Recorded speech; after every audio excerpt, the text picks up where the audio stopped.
Hey guys, what's up? And welcome back to another video on items and inventory. This time we are going to look at StatTooltips. Let's make a new script for the StatTooltip. This one's going to be a little bit faster because we already have the code for the item tooltip from the last video. So we can just open up that script and copy it over to this one. Let's keep just the things that we really need and change the variable names to be more in line with what they represent in the StatTooltip. Other than that, we need to change the showTooltip method to receive a character stat instead of an item, and for that we need to use the character stats namespace. We know that we want the stat name text to include the name of the stat, but we don't have access to it here, so let's just receive it as an input parameter. But according to the UI that we made, we know that we want the stat name text to also include the stat's final value, the base value, and how much we're increasing or reducing that stat by. So let's use the string builder for that to avoid string concatenations, and let's also move that code into a different function for cleanliness. First we want to clear our string builder by setting its length to 0, then we want to add the stat's name, a space, the stat's final value, open parentheses, and inside them the base value, followed by a plus or a minus sign, and how much we are increasing or reducing our stat by. And we can know that by calculating the difference between the value and the base value. Besides, we only need to add the plus sign if the value is larger than the base value, because in the case that we are removing from our stat instead of increasing, then the difference calculation will return a negative number, and when we convert a negative number to a string, it's automatically going to have the minus sign in front of it, so we don't need to add it. But if the number is positive, then we need to manually add the plus sign. Let's finish this method by returning the result of the string builder. So now let's use this method to get the string for the top text object of the tooltip. For the modifiers label text, we won't even touch it. We want that to always read modifiers. So now let's get all of the stat modifiers into the final text object. Let's make another method for that, and once again we'll start by clearing the string builder, and now we need to loop through all of the stat modifiers inside this stat and add them to the string builder. We will append the value of each modifier, and once again, if the value is positive, we want to manually add the plus sign. And now we want to retrieve some information from the item that added this modifier, so we need to access the source variable. This is a perfect situation to use the as keyword. The as keyword is going to check if the source variable is of type equipable item, and if it is, it's going to convert it and assign it to the item variable. If source is not an equipable item, then it will assign null to the item variable. And after this, we just need to check if item is not null, and add a space and then the item's name. But if it is null, then something went terribly wrong because we have nothing in our scripts right now that can add modifiers except for equipable items. So let's just throw a debug.log error just for safety. We just need to add one more thing at the top here. If this is not the first modifier that we are adding to the string builder, we want to have an empty line, because we don't want all modifiers to show up in the same line, do we? And to finish this method, we just need to return the result of the string builder. Back in the showTooltip method, let's get the stat modifiers into the correct text object. That should be all the code for the StatTooltip. Let's head over to Unity and add this script as a component to the tooltip game object.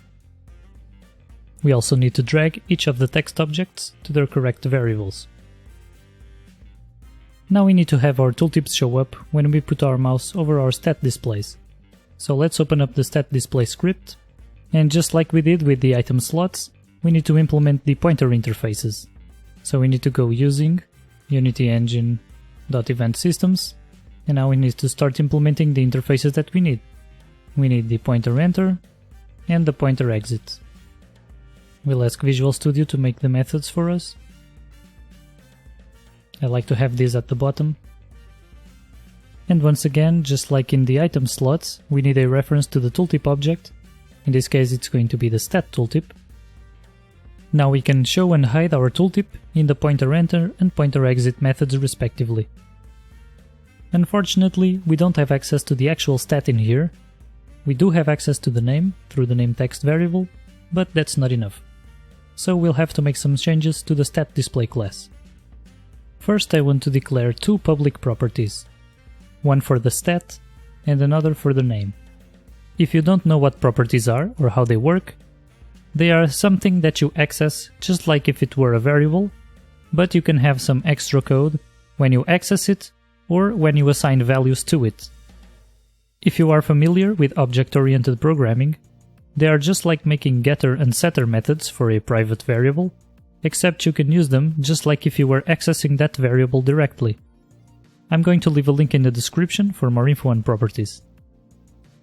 We are also going to need an extra private variable for each of these properties.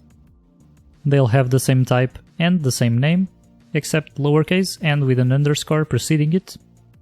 The underscore is just a C# convention that allows us to indicate that these variables aren't supposed to be used outside of very specific circumstances. In this case, we want them to be used just inside their respective properties.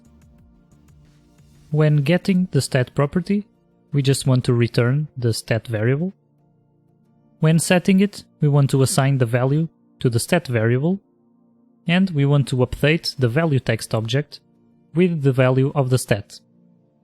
The value keyword is a special keyword that can only be used inside properties, and it gives us the value that we are assigning to the stat property as if it were an input parameter to the setter method.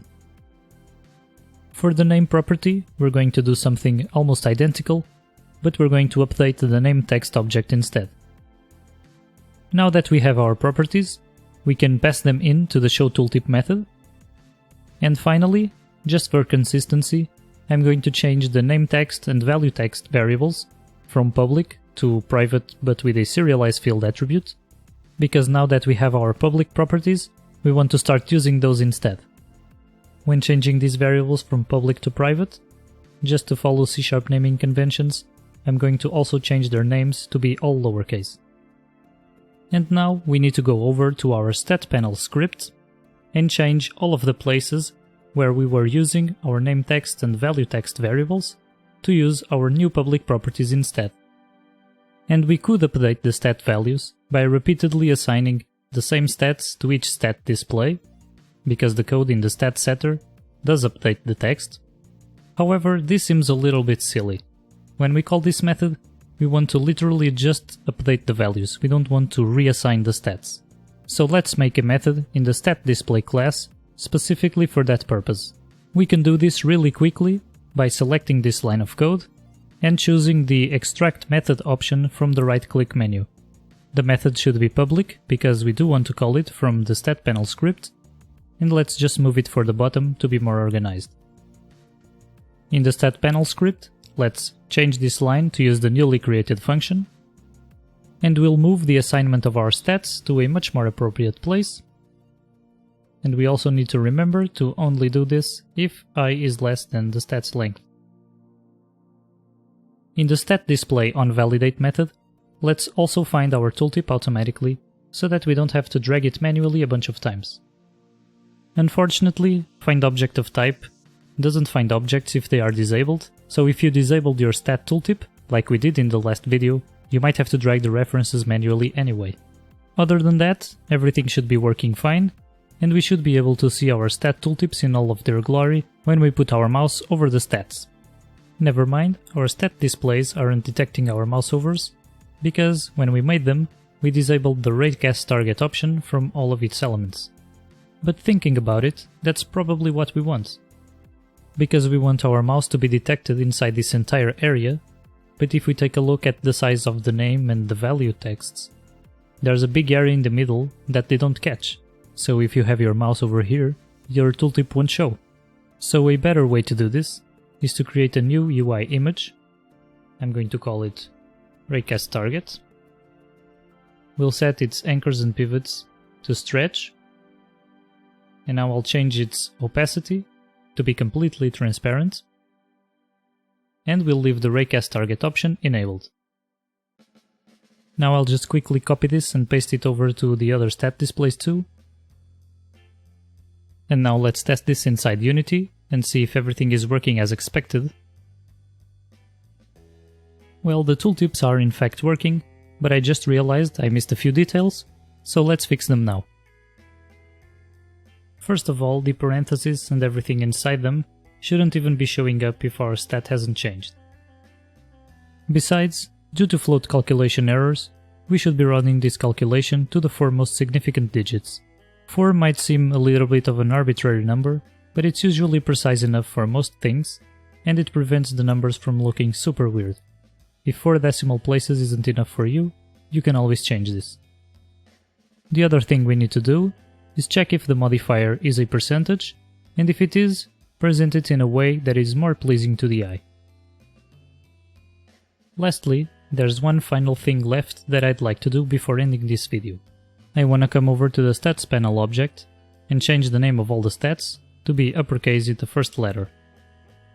Unfortunately, this makes our stat displays look kind of silly, because they do look better if all of the letters are the same height, but now that we have our public properties in the stat displays, we can make very good use of them to make this look better. Instead of directly assigning the name to the name text object, we can convert it to lowercase before doing so. This way we can keep the quote-unquote correct name for our stats throughout our entire codebase, except here, where we want to apply a special style, we have special code just for that.